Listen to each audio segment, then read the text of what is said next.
আসসালামু আলাইকুম ওয়া রাহমাতুল্লাহি ওয়া বারাকাতুহু।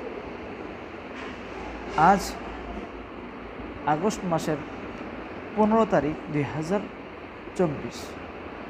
এই আগস্ট মাসের সাথে ইতিহাসের বড় বড় কিছু ঘটনা সম্পৃক্ত রয়েছে। তার মধ্যে সবচেয়ে বড় এই ভারত উপমহাদেশের ইংরেজদের হাত থেকে স্বাধীনতা অর্জন করা। 1857 সালে যখন মুঘল সাম্রাজ্যের সূর্য অস্তমিত হতে লাগলো, যখন মুঘল সাম্রাজ্যের শেষ প্রদীপটি পর্যন্ত নিভে গেল, তখন ইংরেজ বিনিয়ারা দিল্লির সাম্রাজ্য দখল করে নিল এবং দখল করার সাথে সাথে সর্বপ্রথম তারা যে অত্যাচার শুরু করলো সেটা হলো মুসলমানদের উপর অত্যাচার শুরু করলো। সেখান থেকে শুরু হলো মুসলিম উম্মার উপর অত্যাচার। ওই সময়ে শুধু দিল্লিতে যেখানে ইলমের মার্কাজ ছিল, হাজার হাজার উলামায়ে কেরাম যেখানে একত্রিত হতেন, ঠিক সেখানে শুধু দিল্লিতেই 34,000 উলামায়ে কেরামদেরকে ফাঁসির কাস্টে ঝুলিয়েছিল সেই ইংরেজ সরকার। তার কারণ কি ছিল? তার কারণ এটাই ছিল, এই তাহরিকে আজাদির মধ্যে এই ভারত উপমহাদেশকে যদি তারা স্বাধীন করতে হয়, তাদের জন্য, তাদের এই স্বাধীনতার জন্য সবচেয়ে বড় বাধা ছিল উলামায়ে কেরাম। কারণ হলো উলামায়ে কেরাম এমন একটা জাতি, এমন একটা জিনিস যারা হক জিনিসকে তারা বাতিলের উপর সর্বদা প্রাধান্য দিয়ে থাকে। তারা হককে হক বলে বিবেচনা করে থাকে, বাতিলকে বাতিলই জানে।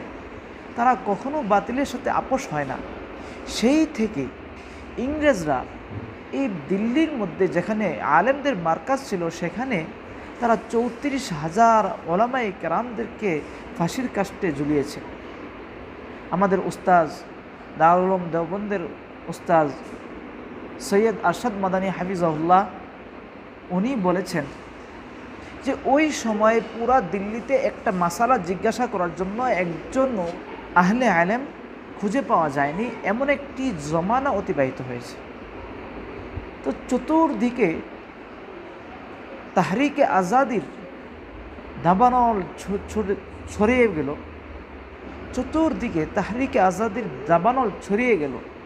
প্রত্যেক মানুষ শাহ আব্দুল আজিজ মুহাদ্দিস দেহলভী রহমতুল্লাহি আলাইহির সেই ঐতিহাসিক বক্তৃতা, যখন তিনি সেই ঐতিহাসিক ফতোয়া দিলেন, সেই ঐতিহাসিক ফতোয়ার পর সকলেই তাহরিকে আজাদির জন্য মাঠে নেমে গেল। ঠিক সেই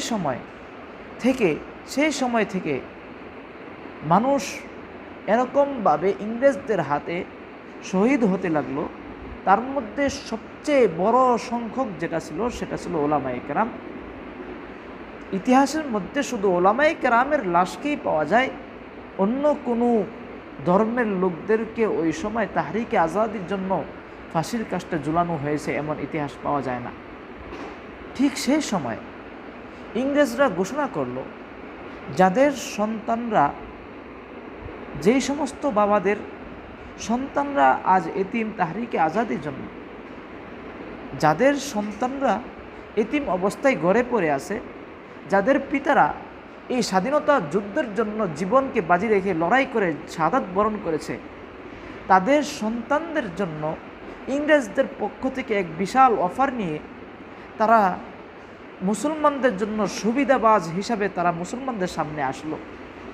আয়েশা বলল কি, যে তোমাদের সন্তানদেরকে, যাদের কাছে তাদের সন্তানদেরকে লেখাপড়া করাইবার জন্য টাকা নাই, অর্থ নাই, যাদের ঘরে আহার নাই, কাপড় নাই, যাদের ঘরে সম্বল নাই, তাদের সন্তানদেরকে আমাদের শিক্ষা প্রতিষ্ঠানে দাও, আমাদের শিক্ষা প্রতিষ্ঠানে ভর্তি করাও।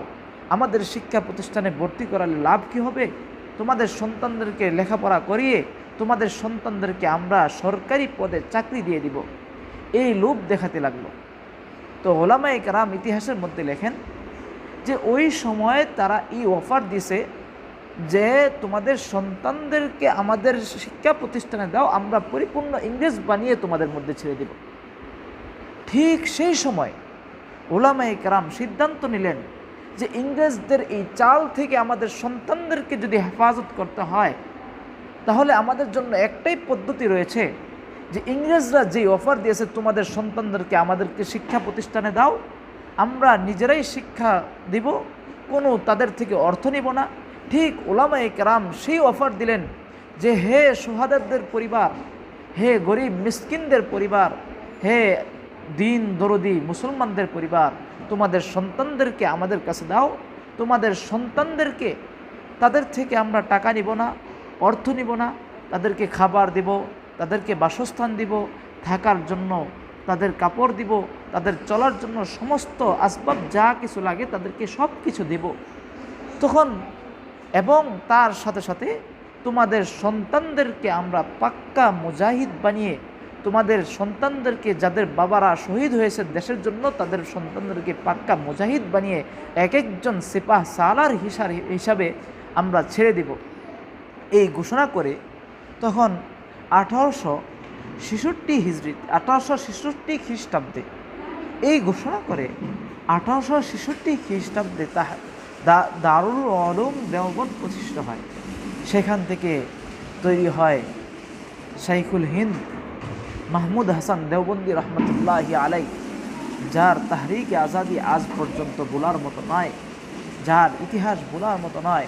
সেখান থেকে তৈরি হয় হুসাইন আহমদ মাদানী রহমতুল্লাহি আলাই, সেখান থেকে তৈরি হয় শিব্বির আহমদ ওসমানী রহমতুল্লাহি আলাই, সেখান থেকে তৈরি হয় কেফায়েতুল্লাহ মুফতি কেফায়েতুল্লাহ সাহেব রহমতুল্লাহি আলাই সহ বড় বড় মুজাহিদ বীর বাহাদুর তৈরি হয়।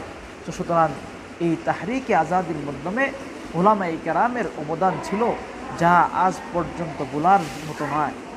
আজ এত বছর অতিবাহিত হয়ে গেল, ঠিক যখন উলামায়ে কেরাম মুসলমানদের সন্তানদেরকে সুশিক্ষায় শিক্ষিত করতে লাগলো, ইংরেজদের বিরুদ্ধে প্রত্যেকটা সন্তানকে মুজাহিদ হিসাবে গড়তে লাগলো, ঠিক সেই চেতনায় যখন প্রত্যেকটা মুসলমান প্রত্যেকটা নিজেদের আপন স্থল থেকে তাহরিকে আজাদির জন্য যখন লড়তে লাগলো, এই তাহরিকটা 1947 সালে ইংরেজ বেনিয়ারা এই তাহরিকের কারণে, উলামায়ে কেরামের দৃঢ় হিম্মতের কারণে এবং পরবর্তীতে ইন্ডিয়ার পাক ভারত উপমহাদেশের হিন্দু সমাজ, খ্রিস্টানরা এবং বিভিন্ন বৌদ্ধ ধর্ম, যে সমস্ত ধর্ম অবলম্বনকারী যে সমস্ত ব্যক্তিরা আছে, তারাও তাহরিকের জন্য নেমে গেল। তো নামার পরে তখন যে 1947 সালে এই 15ই আগস্ট এই পাক ভারত উপমহাদেশ ইংরেজদের হাত থেকে রক্ষা পেল, স্বাধীন হল, সেখান থেকে আমরা এই স্বাধীনতা পেলাম। সুতরাং স্বাধীনতার ইতিহাস লক্ষ্য করলে আমরা যেটা দেখতে পাই সেটা হলো উলামায়ে কেরাম, উলামায়ে দেওবন্দের অবদান সেটার মধ্যে রয়েছে। উলামায়ে দেওবন্দ এমন ছিলেন যারা নিজেদের দেশ রক্ষার জন্য নিজেদের জীবনকে বাজি রেখেছেন। ঠিক যেখানেই তারা গিয়েছেন তারা দেশকে রক্ষা করেছেন, দেশের স্বার্থে লড়েছেন, দেশের টাকা পয়সা কোথাও তারা পাচার করেন নাই, তারা দেশকে সর্বক্ষণিকভাবে সর্বদিক থেকে তারা রক্ষা করেছেন। সুতরাং বর্তমানেও যারা উলামায়ে কেরাম আছেন তাদের জন্য এটা থেকে সবচেয়ে বড় শিক্ষা হলো আমাদের আকাবেররা যেভাবে দেশকে রক্ষা করেছেন, তাহরিকে আজাদির জন্য যেভাবে জীবন দিয়েছেন, ঠিক আমাদের জন্য আমাদের দেশকে রক্ষা করাও আমাদের উপর দায়িত্ব। আমাদের দেশকে রক্ষা করাও আমাদের উপর দায়িত্ব। আমাদের দেশ কিভাবে রক্ষা করবে, আমাদের দেশের মুসলমানদেরকে কিভাবে আমরা হেফাজত করব, আমাদের দেশের সম্পদ কিভাবে হেফাজত করব, আমাদের দেশের প্রতিনিধিদেরকে আমরা কিভাবে চালাবো, সেটা আমাদের দায়িত্ব। সেই জন্য আমাদের প্রত্যেককে সতর্ক থাকতে হবে। আমাদের দেশকে আমাদের নিজেদেরই রক্ষা করতে হবে, যেন বাহিরাগত কোনো শক্তি, অপশক্তি, কোনো কুসংস্কার আমাদের দেশে এসে আমাদের ইসলামী ঐতিহ্যকে যেন তারা ধ্বংস করতে না পারে। সেই কারণে আমাদের প্রত্যেকটা মুসলমানকে, প্রত্যেকটা উলামায়ে কেরামকে সতর্ক থাকতে হবে এবং ময়দানের মধ্যে দেশ হেফাজতের জন্য ময়দানের মধ্যে সর্বপ্রথম আমাদেরকেই লড়তে হবে, সর্বপ্রথম আমাদেরকেই জিহাদ করতে হবে। বাতিলের বিরুদ্ধে কখনো আমাদেরকে, বাতিলের পক্ষে আমাদেরকে একত্রিত হওয়া যাবে না, বাতিলের পক্ষে আমাদেরকে কখনো বাতিলের সাথে মেশা যাবে না। সুতরাং আসুন এই পাক ভারত ইতিহাসে, পাক ভারত তাহরিকে আজাদির এই ইতিহাস থেকে আমরা জেনে শিক্ষা অর্জন করে আমাদের ওলামায়ে কেরাম যারা এই তাহরিকে আজাদির জন্য জান দিয়েছেন, জীবনকে কুরবান করেছেন, তাদের থেকে শিক্ষা নিয়ে আমরাও সেইভাবে তাদের মতন দেশকে রক্ষা করি, আমাদের দেশকে রক্ষা করি, আমাদের দেশের আইন শৃঙ্খলাকে রক্ষা করি, আমাদের ইমানকে রক্ষা করি, আমাদের দেশের সম্পদগুলোকে রক্ষা করি। এই সমস্ত জিনিসকে রক্ষা করা আমাদের ইমানই দায়িত্ব। সুতরাং আমাদেরকেই আমরা যারা জনগণ আছি, আমাদেরকেই আমাদের দেশ রক্ষা করতে হবে, আমাদের দেশের সম্পদ রক্ষা করতে হবে, আমাদের দেশের প্রতিটা প্রতিষ্ঠান রক্ষা করতে হবে, আমাদেরকেই আমাদের দেশের প্রত্যেকটা জনগণকে রক্ষা করতে হবে, আমাদেরকেই আমাদের দেশের মধ্যে ইনসাফ কায়েম করতে হবে, আমাদেরকেই আমাদের দেশের জুলুম নির্যাতন থেকে আমাদেরকেই আমাদের দেশকে হেফাজত করতে হবে। সুতরাং আসুন আমরা সকলে ঐক্যবদ্ধ হয়ে সর্ব অবস্থায় সর্বপ্রকারের জালিমের হাত থেকে আমাদের দেশকে আমরা রক্ষা করি, সকলে ঐক্য হয়ে সর্বপ্রকারের জুলুম থেকে আমাদের দেশকে রক্ষা করি।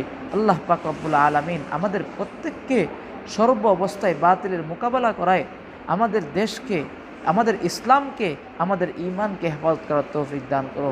ওয়া আখির দাওয়ানা আলহামদুলিল্লাহি রাব্বিল আলামিন। আসসালামু আলাইকুম ওয়া রাহমাতুল্লাহি ওয়া বারাকাতুহু।